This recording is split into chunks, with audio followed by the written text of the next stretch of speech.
Assalamualaikum warahmatullahi wabarakatuh. Hello everyone, I'm Hanifara Santo and today I'm going to present an article entitled Female-Male Differences in Conversational Interaction by Lenit Hirschman.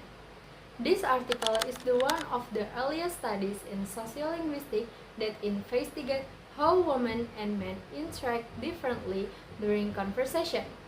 In this presentation, I will discuss the background, methodology, findings, and my discussion of the article. First, I would like to explain the background of the study. In early 1970, research on language and gender was still very limited. Most previous studies discussed gender differences theoretically, but there was little empirical evidence based on actual conversation. Because of this gap, Hirschman wanted to investigate whether women and men truly communicate differently in everyday interaction. The researcher was particularly interested in understanding how conversational behavior such as dominance, supportiveness, assertiveness, and cooperation could be identified through measurable linguistic features rather than personal opinion. Since very little research had been conducted at that time, the study was designed as an exploratory study. The goal was not to make broad generalizations, but to identify possible patterns that could be tested in future research using larger samples. Now, I will explain the methodology. This study used an exploratory conversational analysis combining qualitative observation with quantitative measurement. The participants were four sophomore students from the University of Pennsylvania, consisting of 2 women and 2 men. None of them knew each other before experiment. Each participant was paired with every other participant, creating 6 different conversations. 1 female-female conversation, 1 male-male conversation, and 4 mixed gender conversation. Each conversation lasted approximately 10 minutes, producing a total of 60 minutes of recorded speech. The participants discussed the 3 topics related to the lifestyle and gender roles. The first one is whether love is necessary for sexual relationship. The second one is whether marriage roles should depend on gender. And the last one is whether lifelong marriage is still relevant today. After recording the conversations, the researcher carefully transcribed and analyzed them. Several linguistic variables measured, including speaking time, number of words, fillers such as and qualifiers like I think and maybe, pronoun use, supportive response such as yeah and interruption, and overall flow of conversation. This measurement allowed the researcher to compare conversational patterns between female and male speakers. Now, I will discuss the finding. The first finding is that women use more personal language than men. Female participants frequently use pronouns such as I, we, and you, while male participants more often use third-person reference such as they, people, or someone. This suggests that women tended to discuss personal experience, whereas men tended to speak more generally. The second finding is that women produce significantly more supportive responses. Expressions such as yeah, and okay appeared more frequently in female speech.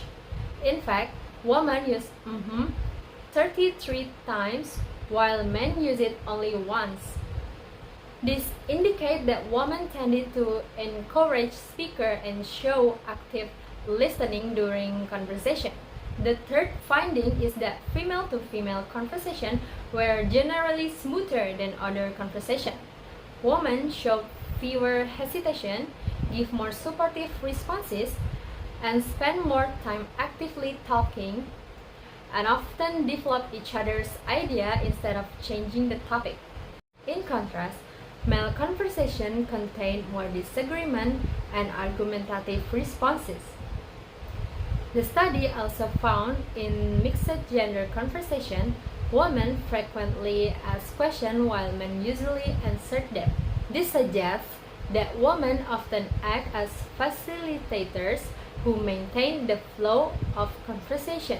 However, the researcher clearly state that these findings cannot be generalized because the study involved only 4 participants. Instead, the results should be considered preliminary evidence that requires future investigation. In my opinion, this article makes an important contribution to sociolinguistics because it was one of the first studies to analyze real conversational data rather than relying only on theories or stereotypes.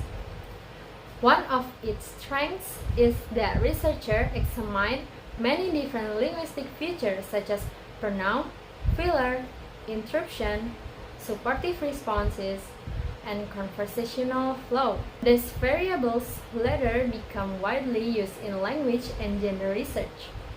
However, there are also some weaknesses. First, the sample size was extremely small.